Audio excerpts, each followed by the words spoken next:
excerpt. Speak of the Devil is a spooky story about a nun who picks up a mysterious hitchhiker. There was a nun who was on her way to midnight mass one night. She was driving down a lonely country road. It was very dark outside and she was worried as it was getting late. She kissed the rosary beads around her neck and said a prayer. She glanced at her car radio's clock and saw that it was exactly 12 p.m. When she looked back at the road, she saw a tall, dark figure standing there with his thumb sticking out.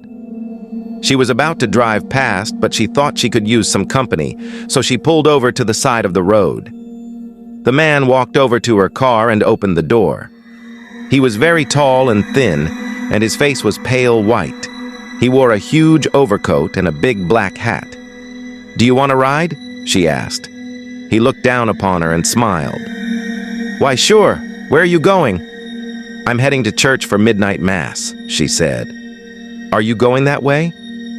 "Thereabouts," he said, as her got into the back seat of the car. "Thanks for stopping. Usually no one stops for hitchhikers this late at night." The nun smiled and drove on down the road.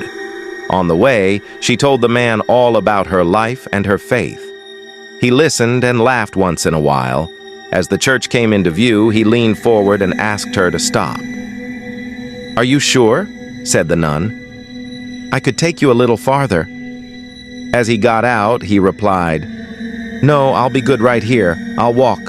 Actually, I have someone coming for me, right near this spot." "Are you sure?"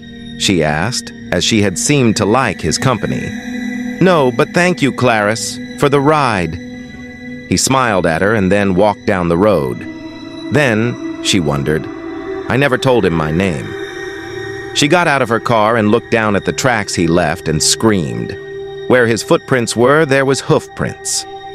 She drove into Busby, arrived at the church, and told the priest about what had happened.